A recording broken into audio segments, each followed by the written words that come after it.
오늘 아침이었죠. 한국 축구 유망주들이 아르헨티나에서 기분 좋은 승전보를 전해왔습니다. 20세 이하 월드컵 16강에서 우리 대표팀이 에콰도르를 격파하고 8강에 진출한 건데요.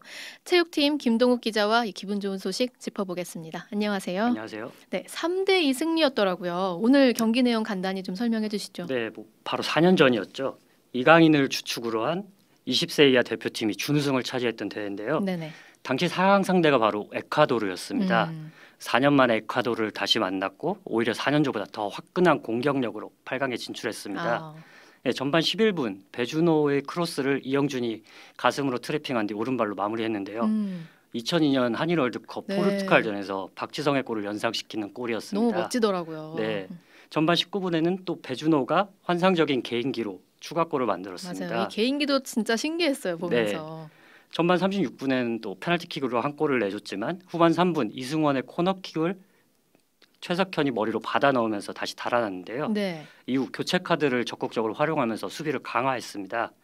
후반 39분에 한 골 더 내줬지만 남은 시간을 잘 지키면서 8강 진출에 성공했습니다. 그래서 이번이 지금 20세 이하 월드컵에서 통산 4번째 8강 진출인 건가요? 네, 말씀하신 것처럼 이번이 20세 이하 월드컵 4번째 8강 진출입니다. 네네. 처음 8강에 진출한 것이 2009년 이집트 대회였는데요.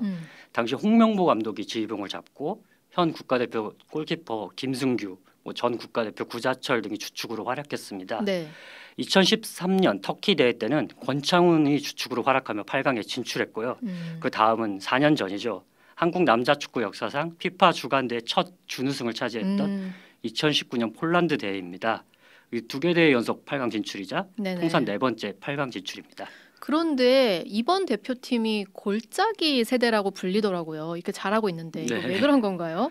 최근 열렸던 20세 이하 월드컵을 좀 돌아보면 2017년에 이승우와 백승호, 2019년 이강인 같은 스타 플레이어들이 있었는데요. 네. 하지만 이번 대표팀에서는 스타 플레이어도 없고 소속팀에서 주전급으로 활약하는 선수도 거의 없습니다. 주전 골키퍼인 김준홍조차도 올해 K리그2에서 한 경기도 못 뛰었는데요. 그랬군요. 네, 그나마 배준호 정도가 K리그1에서도 7경기를 뛰면서 주전급으로 활약하고 있습니다.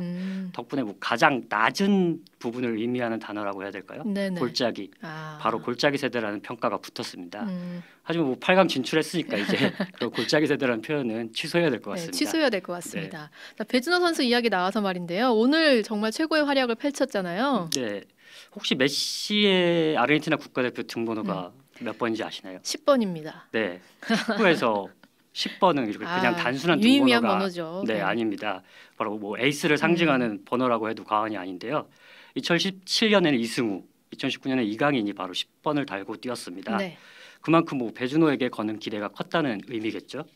사실 조별리그에서는 허벅지 통증으로 인해서 조금 아쉬운 모습도 보였는데요. 16강에서는 에이스 대형 기량을 선보이면서 피파로부터 극찬을 받기도 했습니다. 자, 골키퍼 김준홍 선수 그리고 최석현 선수 이야기도 해야 될 것 같은데 이게 지금 감비아 때 최종전에 출전을 못했잖아요. 징계받아서. 네. 골키퍼 김준홍 같은 경우에는 프랑스전에서 경고를 한 장 받았고 온두라스전에서도 경고를 추가하면서 감비아전에 결장했는데요. 사실 온두라스전에서 받은 두 번째 경고는 좀 시간을 끌다가 받은 조금은 어이가 없는 경고였습니다. 그래서 김준홍은 감비아전에 결장한 뒤 에콰도르와 16강에서 다시 골문을 지켰는데요. 후반 에콰도르의 무서운 공격을 잘 막아내면서 8강 진출에 힘을 보탰습니다. 최석현은 온두라스전에서만 경고 2장을 받으면서 경기 중 퇴장을 당했었습니다. 감비아전에서도 징계로 뛰지 못했고요.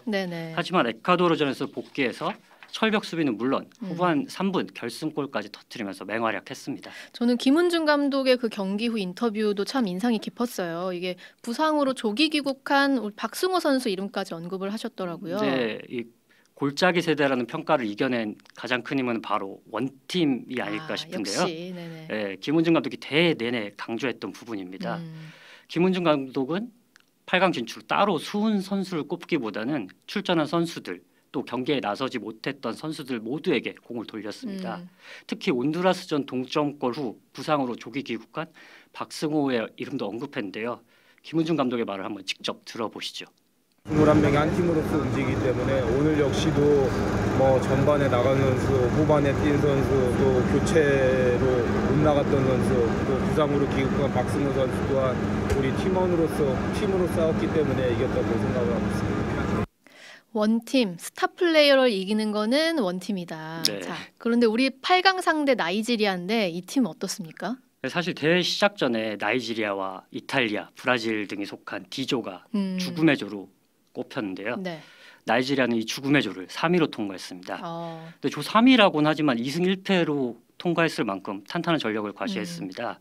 16강에서도 이변의 주인공이 됐었는데요. 네. 바로 개최국이자 강력한 우승 후보인 아르헨티나를 제압하고 8강에 올라왔습니다. 4경기에서 6골, 30점을 기록하는 등 공수에서 좀 안정적인 모습을 보여줬는데요. 네네. 아무래도 아프리카 특유의 피지컬이 강점인 팀이고요. 이 피지컬을 바탕으로 한 역습을 주의해야 할 것 같습니다. 네. 다만 기존 아프리카 팀들처럼 조직력에서 조금 약점을 보이고 있는데요. 우리 대표팀에게도 이 부분을 공략한다면 충분히 승산이 있지 않을까 싶습니다. 네, 지금 우리 선수들이 8강까지 오긴 했는데 좀 아쉬운 부분이 페널티킥을 허용하는 게 좀 잦더라고요. 이건 왜 그런 거죠? 네. 프랑스전, 온두라스전, 그리고 에콰도르전까지 4경기 중 3경기에서 모두 페널티킥을 허용했었는데요. 네네. 8강까지 오면서 좀 아쉬움이 남는 부분이었습니다. 사실 조금 애매한 판정도 있었습니다. 프랑스전에서 골키퍼 김준홍의 파울이나 에콰도르전 박창호의 파울 모두 주심의 성향에 따라서 페널티킥이 선언되지 않았어도 무방한 플레이였거든요. 네네. 결국 4경기에서 기록한 5실점 중 3골을 페널티킥으로 내줬으니 8강에서도 이 페널티킥을 주의해야 할 텐데요. 그러게요. 아무래도 심판의 성향을 잘 파악하는 것도 중요하고 페널티 박스 안에서 반칙성 플레이를 좀 자제하는 수비가 필요할 것 같습니다. 네, 이제 8강까지 갔으니까 많은 분들이 좀 더 경기에 집중해서 보실 텐데 월요일 새벽인가요? 네, 월요일 새벽이죠. 우리 시간으로는 5일 새벽 2시 30분에 열립니다. 장소는 16강전과 같은 산티아고 델 에스테로 스타디움이고요. 한국 축구의 유망주들이 다시 한번 4강 진출을 응원하기 위해서라도 네. 많은 팬들이 아마 밤잠을 설치고 출근을 하셔야 될 것 같습니다. 밤잠 설치고 기대해 보겠습니다. 네. 체육팀 김동욱 기자였습니다. 네, 수고하셨습니다.